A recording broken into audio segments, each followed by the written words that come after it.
Good morning, everyone. Thank you for joining us here today. I'm John Rogers, CEO of Stuart McKelvey and a former chair of the Halifax Chamber of Commerce.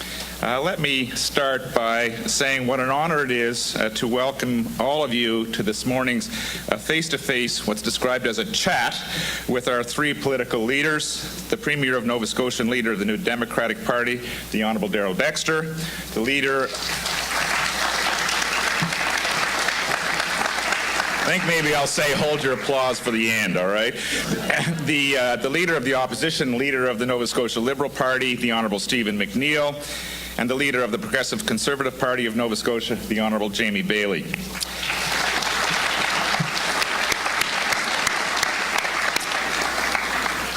I need to tell you that the most difficult task for me in preparing for this event was to figure out what to wear. Orange, blue, and red, or anything in the same color family, were all off limits, and that didn't leave as far as much as I could figure out, and I can assure you there was nothing in my closet that was going to fit the bill. So I challenged Duggars, and they came through. My tie, as you may see, has blue, red, orange, and a few other colors, and all, gentlemen, in equal proportion. So... thank you to the Halifax Chamber of Commerce for bringing together Nova Scotia's political party leaders for what is described as a chat. Informing our citizens and encouraging discussion on key issues facing our province is very important to the political process, and Stuart McKelvey is pleased to support this initiative. It's a rare opportunity to be a fly on a wall in a room where our three political leaders share their points of view on how to increase prosperity in the province and region. As a province, we face some stark realities which require straight talk, frank discussions, and leadership in all sectors, particularly in government. At Stuart McKelvey, in serving the legal needs of leading businesses and organizations, we get to see firsthand the very impact of challenges and opportunities our leaders will address today. And I know our community wants to hear about education, in and out migration, infrastructure, innovation, and changes to legislation that will encourage a fertile business environment. And while there's certainly a large number of local businesses that are thriving and contributing significantly to the prosperity of the region as a whole, as the interim report of the Ray Ivany-led Nova Scotia Commission on Building Our New Economy highlights, our population is aging, graduates are looking for work outside the province, and people do want to know what government is doing to encourage entrepreneurship, foster innovation, and align legislation with growth strategies. The spirit of our region and our province is strong, but we need to take action now, because the striking reality is that to just maintain our current level of prosperity and not even grow, we need to increase our real GDP per capita by 0.5% per year between now and 2038 to just address the impact of shifting demographics alone. Halifax represents more than 50% of the province's real GDP and is in a position to contribute to and impact the prosperity of the region as a whole, and to become one of the top 3 fastest growing cities in Canada by 2018. But there's a lot of work to do between now and then, and the community wants to know what government is going to do to reduce impediments and barriers and encourage growth and align legislation with these growth strategies. So it's my pleasure to introduce you to Andrew Broswell, President of Nova Communications and the Chair of the Board of the Halifax Chamber of Commerce. Andrew will moderate the discussion and will give each of our political leaders 3 minutes to answer questions about their economic outlook, how they intend to encourage entrepreneurship, and what their top 3 priorities would be for their first 100 days in government so Halifax and the province can grow sustainably for years to come. I've been told to reiterate that our distinguished guests are here today to discuss issues of importance to Chamber members and not to engage in political debate. Also, we have a timekeeper today to keep us on track on the 3 minutes per question to maintain a level of fairness for our leaders and members of our audience. So it's now my pleasure to pass it over to our moderator, Andrew Boswell, to open the discussion. Andrew? John, and welcome, gentlemen. Over the summer, the Chamber underwent an extensive review and produced a new 5-year strategy. It's a comprehensive plan with very ambitious goals and define targets, which can only be reached through dedication, hard work, and collaboration. We're pleased to have the three of you with us today to officially share our plan with you and discuss issues of importance to our members, many of who are here today. Coming out of the strategic planning session, we undertook extensive research and member consultation. The Chambers decided upon one aspirational statement: to make Halifax one of the top 3 fastest growing cities in Canada by 2018. Told you it was ambitious. The overall goal is supported by 3 strategies over the 5-year period of 2013 to 2018, with key elements supporting them. The first one has to do with creating a positive business environment. The Chamber will motivate this by promoting entrepreneurship and the fresh wave of startups that we have in the city and province, encouraging members to capitalize on the major projects we're seeing in the news, advocating for reduced tax burden and common sense regulation, and helping to create a vibrant downtown core. The second strategy revolves around the growing a skilled workforce, part to deal with some of the aging population issues that John raised. So the Chamber will work on this by encouraging our provincial leaders, you, to help enhance our P-12 skill development, particularly in areas such as science and technology, encouraging universities to train students to match the job market, and advocating for a stronger immigration strategy and helping business to hire more immigrants. The third one revolves around member value and hosting events and providing support to our members. But the first 2 are the ones we'd like to focus on today. Clearly, though, the Chamber can't do this on our own. It's more important than ever that the province commit to continue to work with the Chamber, more so now than ever. And you may have heard there's a rumor of an election, and you heard that. And we're asking you that if and when that were to occur, that the elements that we're going to talk about this morning become part of your election platforms. And then to get on with the hard work of implementing the policies that will help us, and by that I mean the city, the province, and our members to reach this goal. Although it's a Halifax strategy, as John points out, it benefits the entire province, seeing as how Halifax represents over half the population and half the GDP. So as Halifax grows, so does the province. So, let's get to it. These questions are framed around the strategic plan. The first one has to deal with economic growth, which is kind of our headline goal. According to the Nova Scotia Department of Finance, Nova Scotia's economic output has lagged the national average for most years of the past decade. And the decade before that didn't look much different. This performance has been consistent through changing economic cycles and, yes, political parties. Also, according to GHP, Halifax accounts for over 50% of the province's GDP. However, we could be doing much better as a province in terms of economic growth. So our first question: what fundamentally different approaches will your government do to address the systemic challenges preventing our province from reaching its true economic potential? We'll be starting in random order, and the first question will be starting with Premier Dexter. Well, Andrew, thank you very much for the question, and I'd like to begin by thanking the Chamber for having us here today. I don't know about anybody else, but I always wanted to be center stage at Neptune. I've had the opportunity to work, of course, with many members of the Chamber over the last number of years, and the relationship has always been a very good one, a very positive one around economic development issues. The question that you asked was about economic potential, and in fact, we were just having this discussion before we came in, because I really see where Nova Scotia is today as a point of departure. The first thing we had to do, and I think as everybody in this room knows, the first thing you had to do was make sure that the foundation that you set is firm. 4 years ago, when we came into power, the Great Recession of 2008 had just started to take hold in Nova Scotia. The province was on its way to a $1.3 billion deficit. The forestry industry was being substantially challenged as a result of the decline in the U.S. housing market. There were many things that were working to stunt the growth of the province. Over that 4 years, we brought the province back to balance. We managed to get the province's finances under control, hit every financial target that we hit all the way through. So much so that the bond rating agencies actually said that we had displayed financial discipline, which allowed us not to erode the financial position of the province. They increased the credit rating of the province to the highest level it's ever been. Once you get the finances of the province under control, then you have the ability to make the kind of choices that you need to make to support economic growth. That's how you start to reach your potential. I didn't realize there was somebody there with a sign that tell you this 1 minute.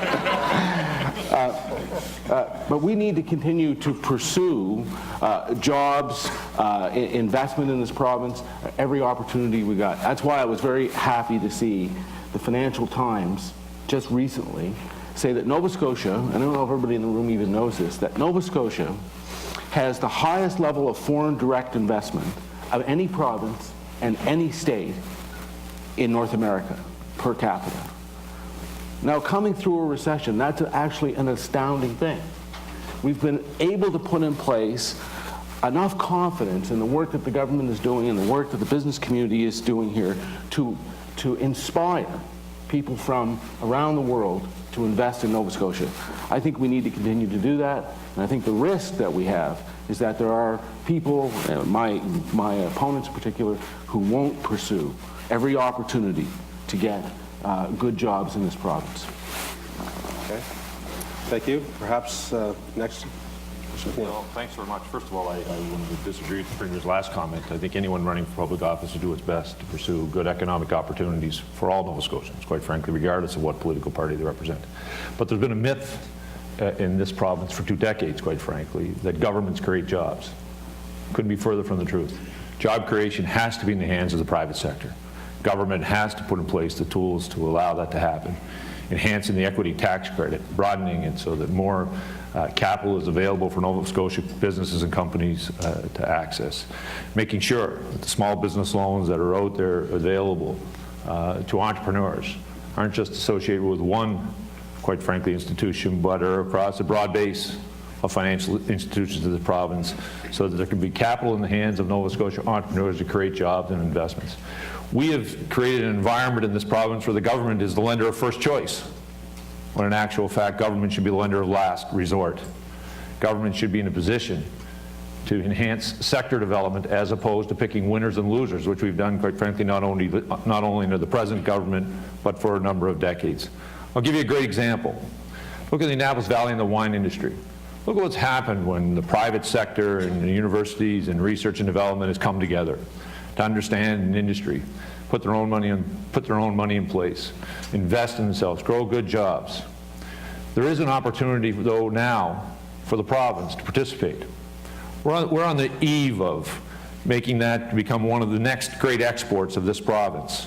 What the government can do in terms of building sector development is reaching out and understanding where the best places are to grow the grapes that are going to be needed, provide the resource to those industries, understanding the climate, the soils, where it is we're going to do that development, and then putting that information out in front of the private sector, who will use that to go out, enhance capital, or make business decisions based on the information that is presented to them so that they can then create good jobs in the province of Nova Scotia. It's taking a small amount of public money and leveraging a tremendous amount of private sector investment.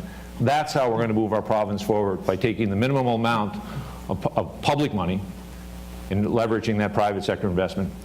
And the final point I would say to you, it is absolutely critical that we look at public education, that we make an investment in public education, that we focus on the basics of literacy and numeracy and creative thinking. And it's important that the next generation of young Nova Scotians understand mediocrity doesn't count. You can fail. If you don't meet the expectations, you will fail in public education. We'll ask you to repeat. That's what happens. If we set the bar low, our kids will reach it. If we set it high, they'll exceed it.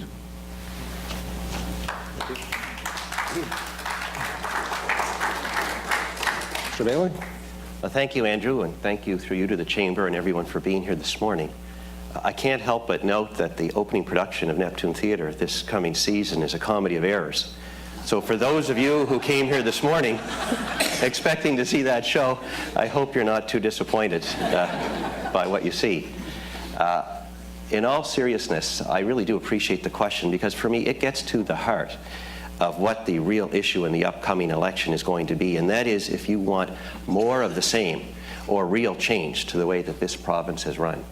For decades, more of the same has meant sluggish economic growth that holds us all back, that sends our children and grandchildren away to pursue opportunities elsewhere. In recent times, it's meant governments that use their own money, your tax dollars, to pick winners and losers in the business world through corporate handouts and bailouts for the jobs of yesterday, while the jobs of tomorrow go somewhere else. In recent times, more of the same has meant the highest taxes in Canada, the highest power rates in Canada, and job-killing regulations, like first contract arbitration, which not only scares away important employers like Michelin, but recently ensnared Langhouse, of all things, a special place for children suffering from mental illness. These are the more of the same that Nova Scotians will get a choice to cast their vote on in the upcoming election. But that's not working for you or your family or your business, and it's not working for me or mine either. It certainly didn't work for me when I was running the credit union before I stopped doing that to enter politics. Today, each and every one of us together pays $1 billion more in income tax and sales tax than we did just 4 years ago, and our power rates have skyrocketed to the highest in the country. There are those who accept that taxes have to be high and that power rates always have to go up, but I am not one of them. The fundamentals of creating a modern, dynamic economy are all going in the wrong direction here in Nova Scotia, and you know it and you feel it. And so to make fundamental, real change that works for people, to me, that means lowering taxes like the HST to put a few dollars back in people's pockets so that they can spend them locally in our economy again. It means freezing power rates for 5 years so that no more jobs need be lost because of the price of power. And it means scrapping job-killing regulation like first contract arbitration so that jobs can flow into Nova Scotia again and our economy can grow. We do have a choice in this coming election. There are those who will tinker around the edges, who will throw platitudes at you, who will stand for more of the same higher taxes and growing power rates. But I'm not one of them. I want real fundamental change to the way this province is run and the way our economy is structured, and those are the changes that we can make to really make it happen. Thank you.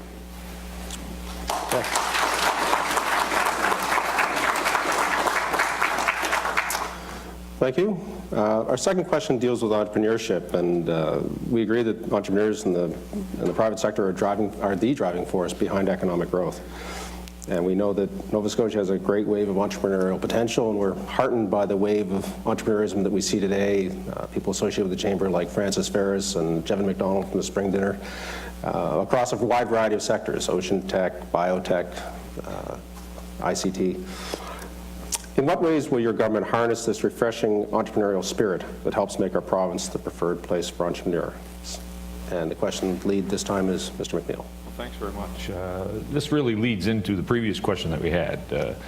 In terms of entrepreneurship, there needs to be an environment, quite frankly, where people see a chance to grow and enhance the business opportunities for themselves and a place where they want to invest their own environment. That means we need to eliminate and move aggressively on making sure that the red tape is as minimal, as low as it possibly can be. Making sure that the tax system is responsive and that the changes that are going to be made not only are leaving money in the pockets of Nova Scotians, but quite frankly, are encouraging our entrepreneurs to invest in their businesses and grow and create jobs in the province of Nova Scotia. Interestingly enough, in the province of Nova Scotia, when John was speaking earlier, he talked about the demographic challenges that we have. There are 30 honorary consulate generals in the province of Nova Scotia.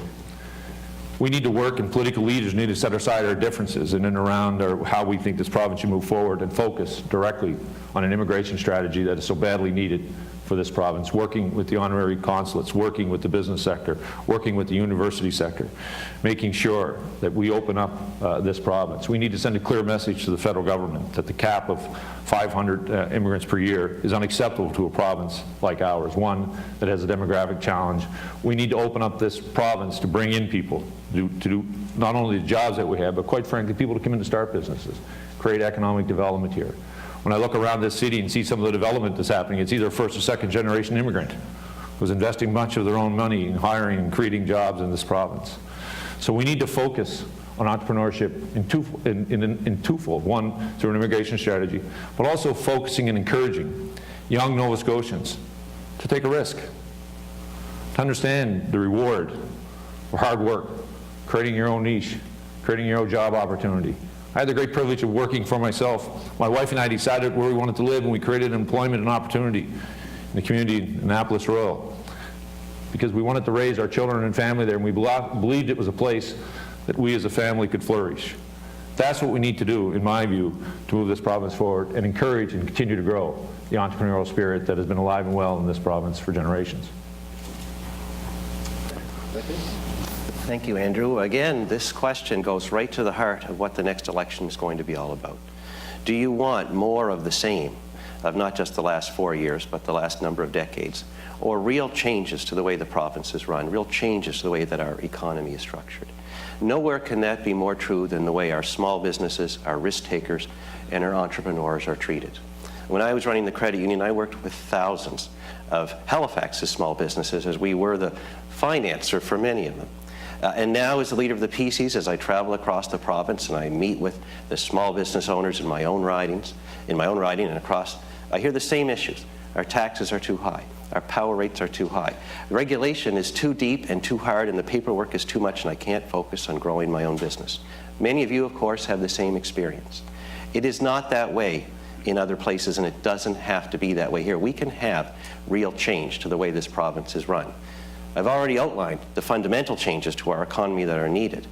The getting taxes down, freezing power rates, ending job-killing legislation like first contract arbitration, which is just as much of a threat to our small businesses.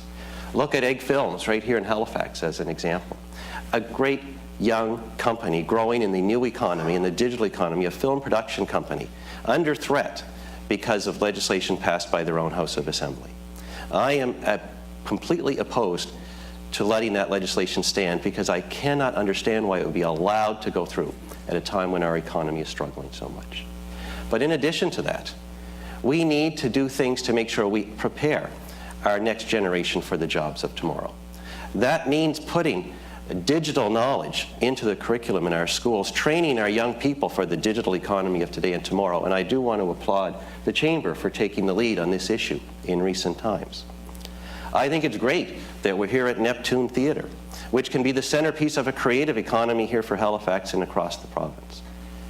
I was a volunteer here for 8 years on the board. I was chair of the board. One of my proudest moments as a volunteer was the day that we restructured Neptune Theatre and paid off in total its long-term debt and put it on a sound foundation for the future. That's exactly what I want to do for all of Nova Scotia.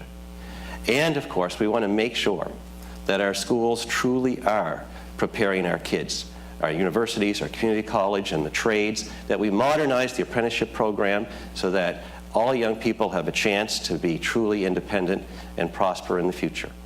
We will make investments in our schools, of course, but we'll ask for a real return on that investment on your behalf and on our kids. That's how you get real change that works in this province, and I ask you, do not accept platitudes and more of the same when the election comes. Thank you. On to me. Absolutely. Look, I am. First of all, I want to just give credit where credit is due. There is emerging in Nova Scotia a great new entrepreneurial class, people who have started with an idea, started with a small amount of capital, have worked that into jobs for Nova Scotians, have created the prosperity that we now see in Halifax. I mean, many of the Chamber members would know that there are more construction cranes over Halifax now than at any time in our past. This speaks to how the economy here is strengthening. In fact, all of the rating agencies, all of the banks all say that for the first time in more than 20 years, this province will actually move out of the bottom of the economic growth curve and into the middle of the pack. I don't think that's good enough. I think we can do better, but it is far better than has been done in the past, and it's because of the emerging entrepreneurial sector in this province. Francis Ferris, who is one of the people that you have that was mentioned in some of the correspondence I saw, is a great example. You know, 20 years ago, when I was the chair of the Waterfront Development Task Force, we said if we want to see economic growth in Dartmouth, we need to see the kind of projects happening on the waterfront in Dartmouth that are going to create the population of downtown. and make it more dynamic. His project there on the waterfront is doing just exactly what we envisioned some 20 years ago. We need to continue to encourage those entrepreneurs to make those investment decisions. That's why we have reduced the small business tax rate every year for 4 years. The taxes that we have in Nova Scotia are a legacy of past governments. What we have seen through this government is a reduction in the tax burden so that we can inspire more investment. That's why we created the Atlantic Venture Capital Fund, so that there would be access to capital for entrepreneurs, so that we can inspire them to take the product idea that they have and commercialize it and bring it to market. I think we have a bright future in front of us.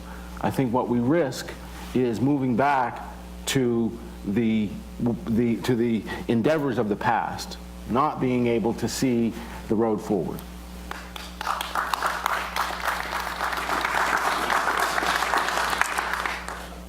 Thank you. Our third question does deal with taxation explicitly, which is part of the Chamber's new strategy, but also a long-standing theme for the Chamber. Our members tell Chamber staff, the volunteers, in fact the board, that they're losing town employees and opportunities because of high personal and corporate taxes. If we look on the personal side, Tax Freedom Day, which is the day that we all work to in the year to pay our taxes to the three levels of government personally. In Alberta, the Tax Freedom Day is May the 19th. Ours is June the 10th, right at the back of the pack. And if you look on the corporate side, according to the Canadian Chamber of Commerce, we have one of the highest corporate taxes in the country at 16%, while our provincial counterparts in places like Alberta, BC, New Brunswick, and Quebec pay between 10 and 12%. So these taxes have a domino effect. Businesses are not attracted to our province because of this. Immigrants are not attracted. People are leaving. In one of our board planning sessions, one of our board members mentioned that when it came to taxes, he wished we could just be average. Is that so much to ask for? What will your government do to make our personal corporate taxes significantly more competitive? And this time the question starts with Mr. Bailey. Thank you, Andrew. Look, as I know we all feel in our pocketbooks, Nova Scotians in the middle income pay the highest marginal personal income taxes in Canada. At the 15% HST, we are tied for the highest sales taxes in Canada. At 16%, we pay the highest corporate income taxes in all of Canada, and depending on where you live in this province, you may well be paying the highest property taxes too.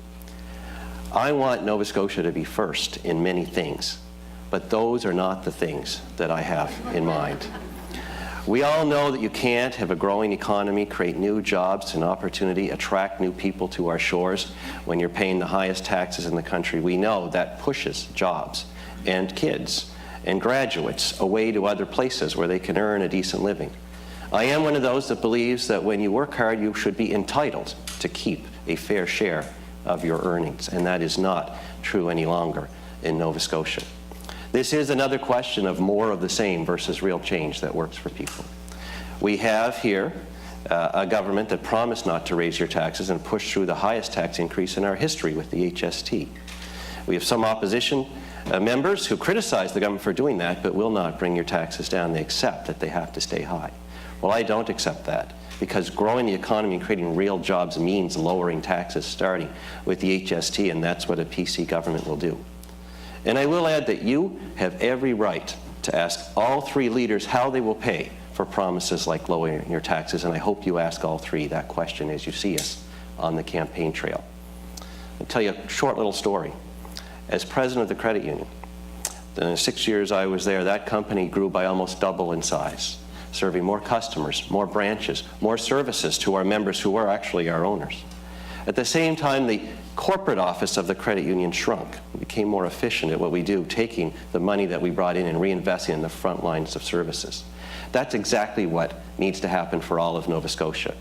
So to pay for that tax cut, we are going to provide a truly balanced budget, make real changes to the bureaucratic structure of government, like those 10 health authorities and 8 school boards and layers and layers and layers of bureaucracy that all those taxes go to.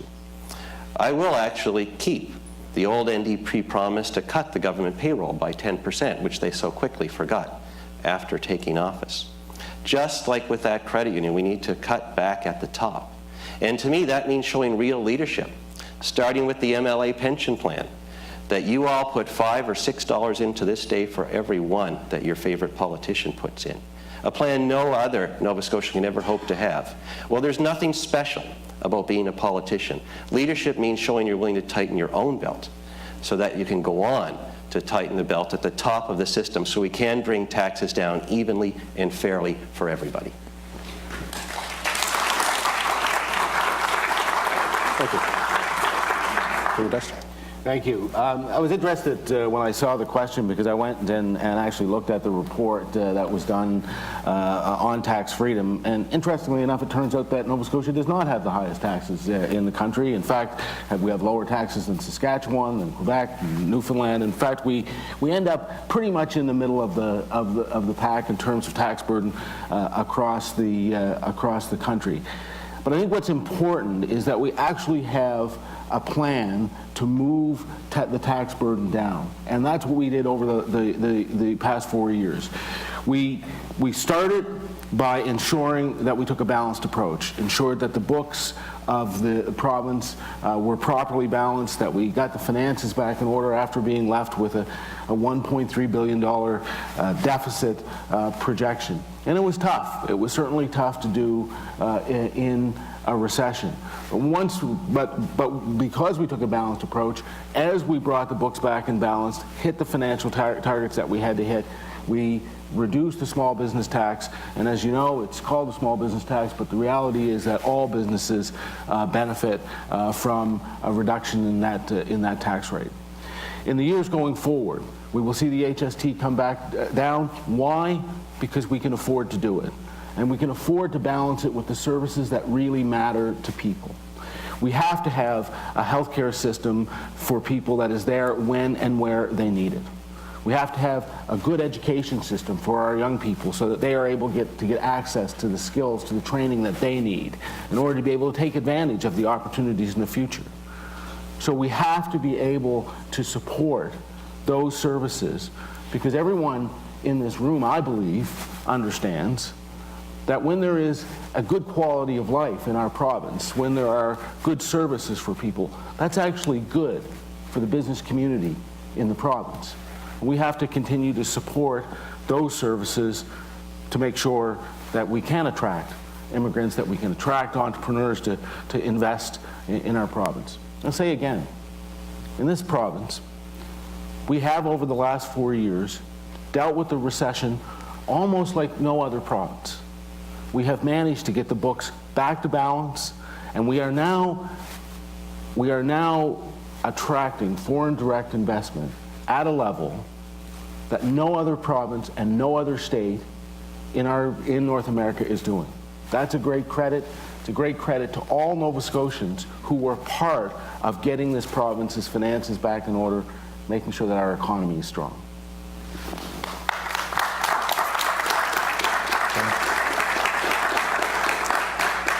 Thank you. Thanks very much. I'll take a run at that. Oh, my apologies. No, please. not a problem. It's your first time doing this. My first time on stage. We can really be exciting up here, and I know it's hard to keep track of it all.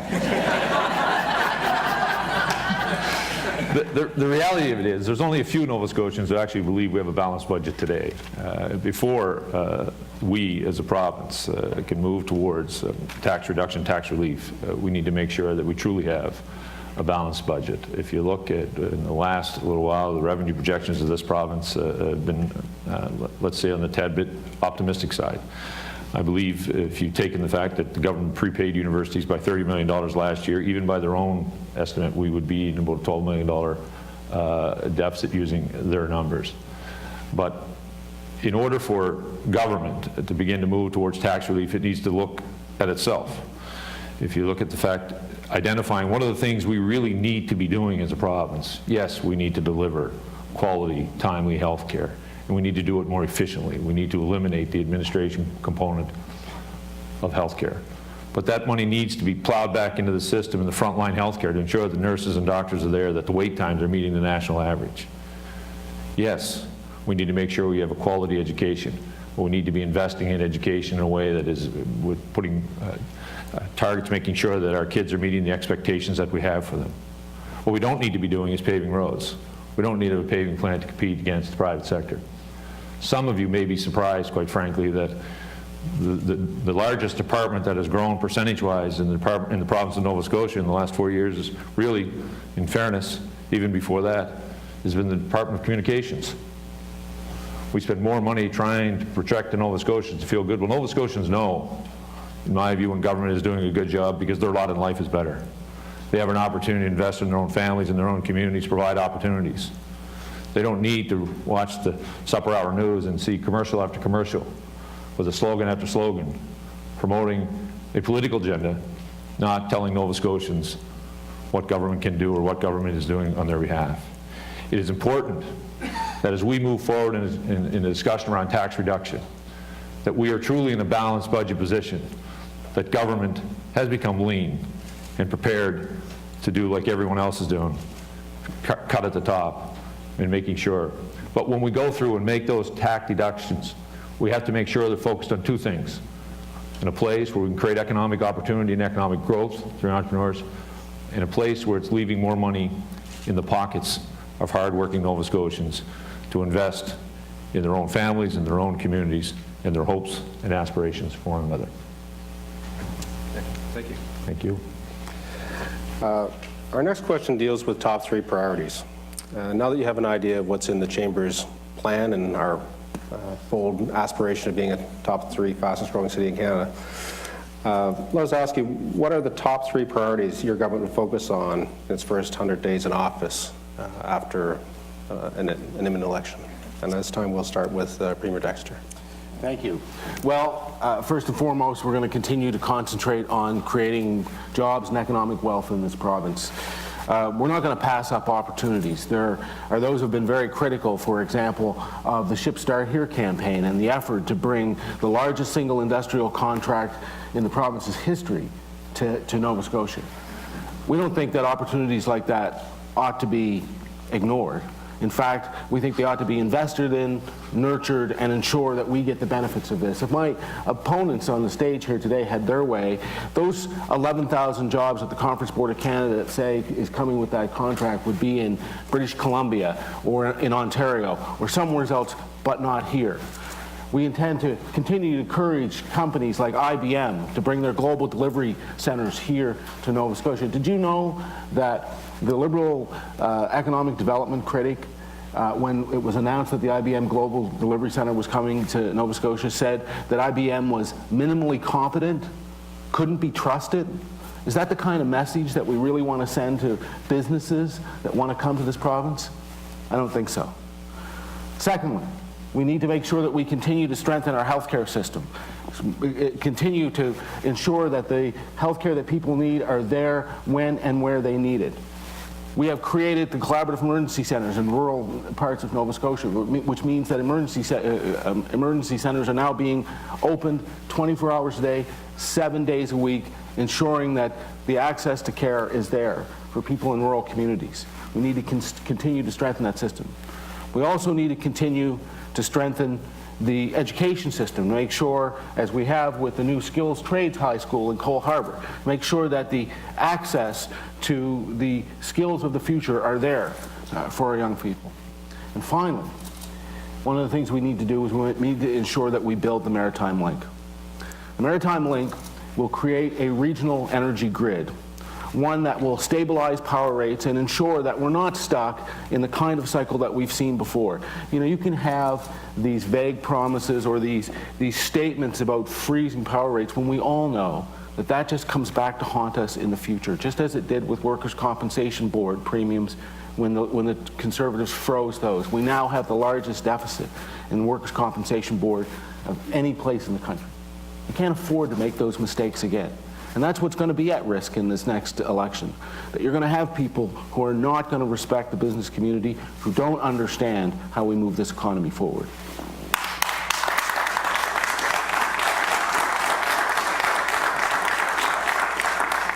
First time that I've heard anyone in the business community feel like they've been respected in the most recent time. Listen, in the first 100 days, we'll focus on energy. As I travel this province when it comes to economic development or even individual families feeling the pressures of the ever-increasing cost of energy in the province of Nova Scotia. It's my belief we need to break the monopoly of Nova Scotia Power and allow renewable energy companies to compete in a highly regulated environment here in the province of Nova Scotia, welcoming in new capital, quite frankly, money that will allow to create jobs and investment here in the province of Nova Scotia. We'll focus on public education. It's absolutely critical that the next generation of young Nova Scotians get the same opportunity that you had. But we need to focus on literacy and numeracy and creative thinking, giving and challenging our children. As I said earlier in an earlier statement, if we continue to set the bar low, they'll reach for it. If we set the bar high, they'll exceed it. And we'll look at economic development and job creation. It is absolutely paramount that government get out of the way.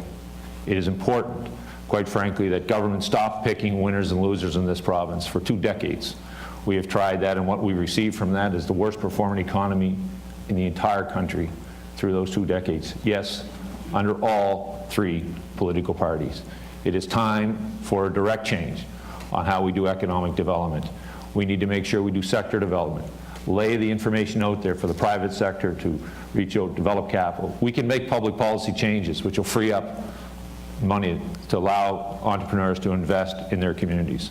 But it is not the government that is going to be able to create the jobs in this province. It will be the private sector through government support and regulation. And I know we were only allowed to have 3. But I think it is absolutely critical for us as a province to have a public inquiry in the Home for Colored Children to finally address what has been part of our history, which has been part of our history through discrimination and racism. We need to own it. We need to be participating in a full public inquiry to allow the healing to begin so that we as a province can truly begin to feel inclusive and one that is moving forward.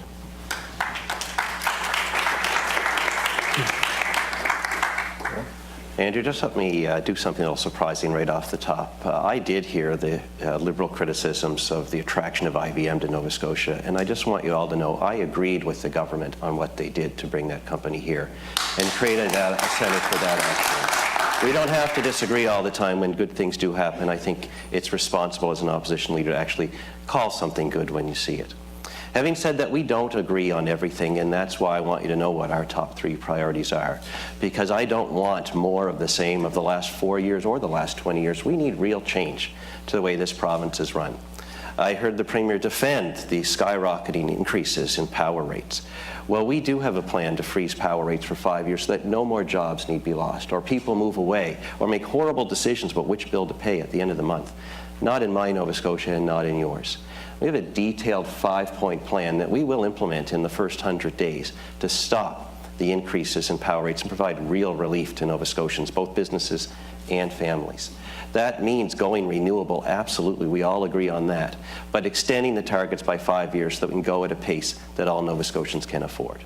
Like all of you, I have watched our own natural gas whizzed away to New England to lower somebody else's electricity prices, and I don't want to see that anymore. We can make real changes by using more natural gas, which is cheaper and cleaner here at home, by removing the guarantee on Nova Scotia Power's profits and making sure that we have performance-based regulations over how they run that benefit you as consumers, and other things that together add up to a stop in the increases in power rates. I don't accept, like the others do, that they always have to go up. You can't have a modern and growing economy when your price of power is so far out of whack with the rest of the country and the rest of the states and countries that we trade with on a daily basis. So number one, we will implement the policy changes necessary to freeze power rates. Number two, I will put into the legislature a truly balanced budget that includes meaningful tax relief so that Nova Scotia families can have a few dollars at the end of the pay period to spend in our local economy again. And thirdly, I do believe it's important that we invest in our public education system, but we need to expect a real return on your taxpayer investment in our schools through lower class sizes, through meaningful testing against the curriculum to make sure that our kids are learning. For those kids that need extra help, to make sure that they're getting it. These are things that set us up not just by doing right by our kids, but create the the right conditions, the fundamental conditions, the fundamental changes to build a modern, dynamic economy here in Nova Scotia. Those are my priorities in the first 100 days.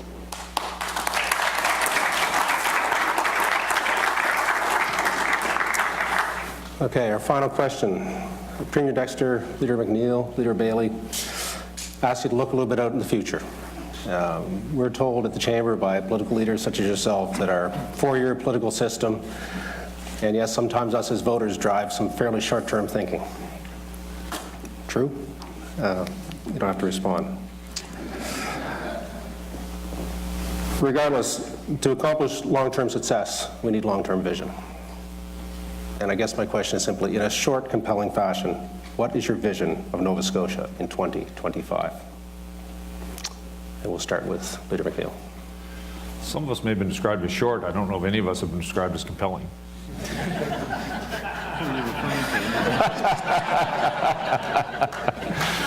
Listen, in 2025, it's my hope that this province... In 2025, it would be my hope that this province would be open for business, that our tax system would be competitive, not only in Atlantic Canada, quite frankly, but with the rest of Canada, that would be open to immigrants, that this province would be more diverse, that would be prepared to reach out and accept and the challenges and the opportunities that would be before us. It's my hope in 2025 that the young student who will go to school next week will be entering grade 12 in 2025. That their opportunities, that their experience through public education was one of, with focus on literacy and numeracy and creative thinking, one that is preparing them for the challenges of the modern economy in 2025, one that has challenged them and allowed them to reach what is and will be their potential to grow inside of this province. And I think one of the things in 2025, I think that would be extremely important for us as a province, is that we stop dividing ourselves. We have to stop being an urban province, a rural province, a mainland province, or quite frankly, a Cape Breton province. We're a small province. People outside need to look at us as Nova Scotians, but more importantly, we as citizens of this province need to look at ourselves as one. And understanding that when one part of our province has great success, we all succeed. All too often, when we see a success, we look at it as if we lost something or someone else is losing, when in actual fact, we all gain when we move forward. It wasn't all that long ago, when you grow up in parts of this province, that we would actually celebrate our individual business successes, our personal successes, the successes of our kids and challenges in the community. But somewhere along the way, I think we've lost that, and we're the poorer for it. And if we really want to achieve the potential this province has, we need to be seen as one, and we need to treat ourselves as one Nova Scotia. I want to be the Premier of Nova Scotia. I don't want to be the Premier of urban Nova Scotia or rural Nova Scotia or mainland or Cape Breton. I want to be the Premier of the entire province of Nova Scotia. Okay. Thank you. Thank you, Andrew. I'd actually like to involve the audience in this for just a minute, because it's a very important question. You do deserve an answer to the question about vision for where we want to see this province go by 2025. I am someone that worked along with many of you in the business world and went into politics. And I know how frustrating it can be to watch politics when it's done in the same old way, with more of the same, where we have leaders that criticize each other but don't offer any ideas of their own, where we have governments that go on short-term spending sprees just before every election, paid for either with borrowed money or forgotten about as soon as the election is over. Opposition parties that launch TV attack ads on power or other things against the government without telling you what power rates will do under their plans. That is more of the same, and we're seeing that even in the run-up to this election. But I want you to know it doesn't have to be like that. I happen to believe that politics at its finest is when we have leaders that stand up and plant a goal that all Nova Scotians together can work towards, that we can all get behind. That's what you want your political leaders to do. So let's start right now. I would like to do that right now. By 2025, my goal as Premier, I want to see 1 million Nova Scotians living in this province, a new high in population. That means that we have to do the important changes to restructure the way this province is run, to change the way the economy works, to create the jobs through lower taxes and frozen power rates and ending job-killing regulation, to have the jobs and infrastructure in place to make this place home for 1 million people. You know, we're right around 930,000 now, and we have been for a long time. And we're not going up, we're about to be going down. We have to change that.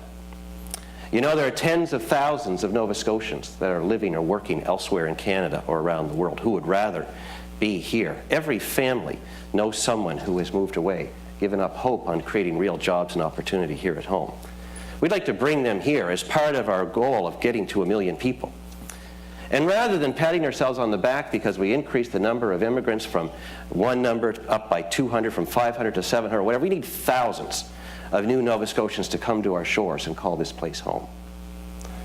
What I want by 2025, I want to be the Premier that welcomes the 1,000,000th Nova Scotian to our shores.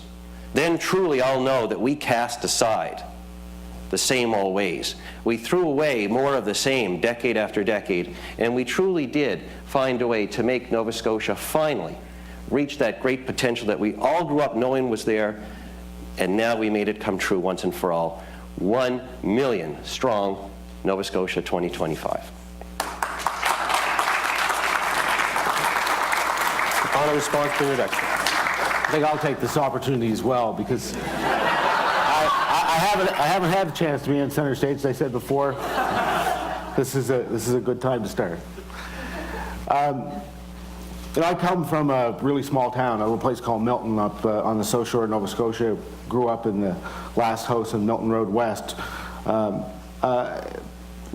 expectation was that at that time that you would probably follow along with what your father did. And my dad was a tradesman. He was a sheet metal worker. And I thought, for all the world, that was the path that I would follow. But instead, because of a good education program, I was able to get a university education. I was able to be part of building my own firm in Dartmouth. I was able to be part of the business community in downtown Dartmouth. I was the president of the Downtown Dartmouth Development Corporation, and we set out a vision for that part of the province, for the city of Dartmouth, one that we now see coming to fruition.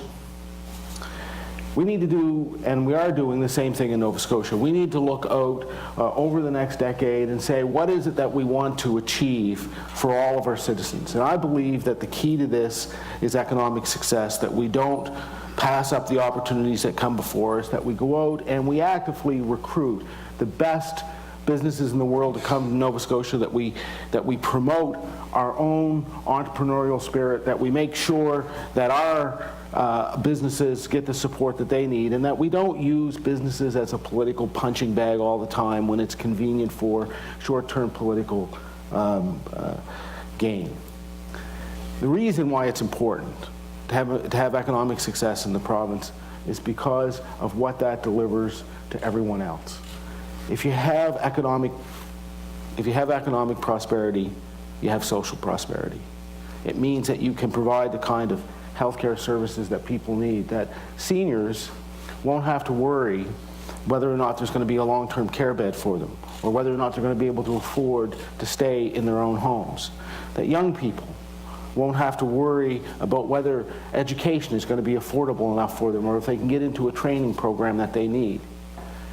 It means that we are able to reach out into the immigrant community around the world and bring them here to share the great life that we have here in Nova Scotia.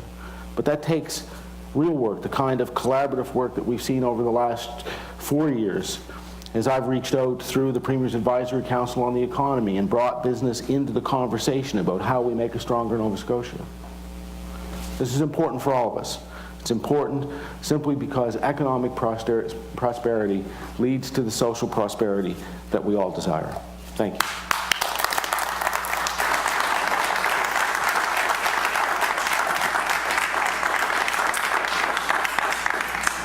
Well, thank you, gentlemen. That concludes the questions for the day. If there's anything I could leave you with today on behalf of our members, it's that our province has the people and the potential, and our city has the potential to be one of the top 3 fastest growing cities in Canada. However, to do that, we're going to have to come at it with an unprecedented level of ambition, determination, innovation, hard work, and there's certainly lots of commissions and task forces out there saying the same thing. So let's stop talking the talk, walk the walk, and it's critical for this generation and future generations we do so. So whoever becomes the next Premier, we'd ask you to remember the Chamber's strategic plan and know that we'll be here to work with you to make it a reality. And unless anyone has any announcements they'd like to make before we leave. I'll call it. I'd like to thank you for your time and dedication to the province, and have a great day. Thanks so much for coming.